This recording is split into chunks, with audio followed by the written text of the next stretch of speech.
Non? Oui. Merci, Monsieur le Président. Monsieur le Commissaire, chers collègues, sur les quais des ports de pêche, les informations se propagent plus vite que sur les ondes, que ce soit pour critiquer les dernières réglementations ou pour commenter les prix de la pêche du jour. Écouter les quais permet souvent d'identifier de possibles dysfonctionnements de nos politiques. Or, sur les quais, depuis plusieurs années, et quel que soit le pays de l'Union européenne, on entend partout la même rengaine, celle qui raconte que le contrôle des pêches serait moins sévère chez les voisins que chez soi. Une rumeur n'a certes jamais signifié qu'il y ait un fond de vérité, mais sa persistance méritait que l'on approfondisse la question. J'ai donc mené l'enquête avec l'appui de mes collègues de la Commission de la pêche du Parlement et rédigé sur cette base un rapport d'initiative. Car ce sentiment d'iniquité dû à l'application différenciée du règlement selon le pays pose la question de l'efficacité, mais pose aussi la question de la crédibilité de l'Union européenne. Car le règlement est censé s'appliquer à tous et il n'est pas acceptable que ce ne soit pas de manière identique. Le respect de la règle conditionne pourtant les résultats de durabilité et de modernité de l'activité de pêche. À travers ce rapport, j'ai souhaité analyser les failles dans la réglementation et dans son application, failles qui conduisent à ce sentiment d'injustice et proposer, deuxième objet de ce rapport, des solutions pour harmoniser le contrôle de la politique commune de la pêche, dont je rappelle qu'elle est censée représenter une des politiques les plus intégrées en Europe. Je me réjouis bien sûr du travail constructif mené en commission, où la contribution de chacun a permis de dresser un panorama presque complet de la situation du contrôle en Europe, et je remercie bien sûr particulièrement les rapporteurs fictifs. Ce rapport souligne le caractère caméléon du règlement contrôle, au sens où, selon la couleur du pays, il s'applique différemment, qu'il s'agisse du champ d'application du règlement de contrôle, qu'il s'agisse des procédures et des stratégies.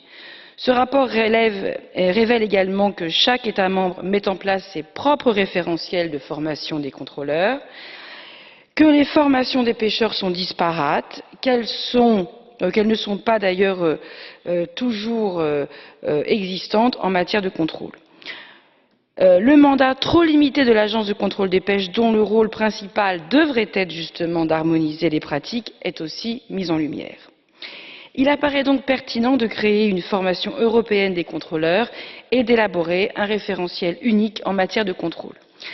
La formation à destination des pêcheurs devrait également être renforcée. De même, il convient d'européaniser les procédures et de renforcer le rôle de l'agence de Vigo en augmentant ses moyens et son champ d'application.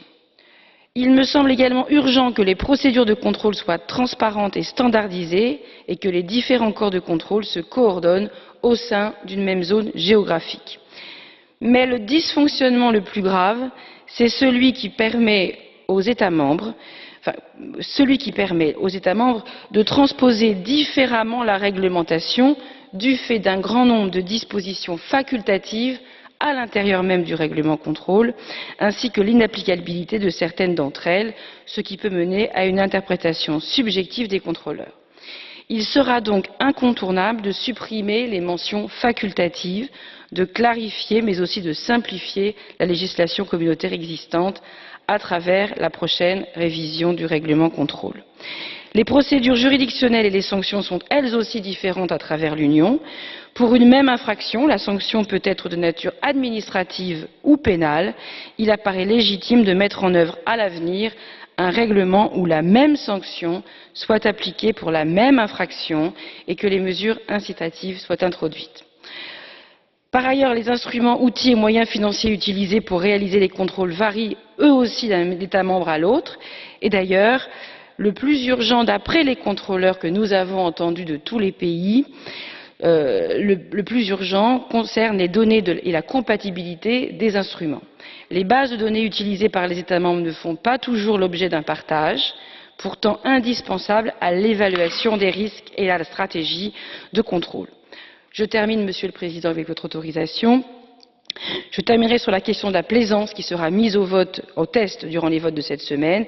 Si nous voulons parvenir à l'adéquation entre les droits de pêche et l'état de la ressource halieutique, il est primordial que cette activité aussi soit contrôlée. Rappelons que nous sommes à quelques encablures de la révision du règlement sur le contrôle des pêches annoncée par la Commission.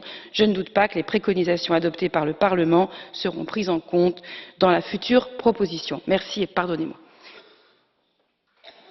Merci beaucoup, Madame la rapporteure, Madame Isabelle Thomas.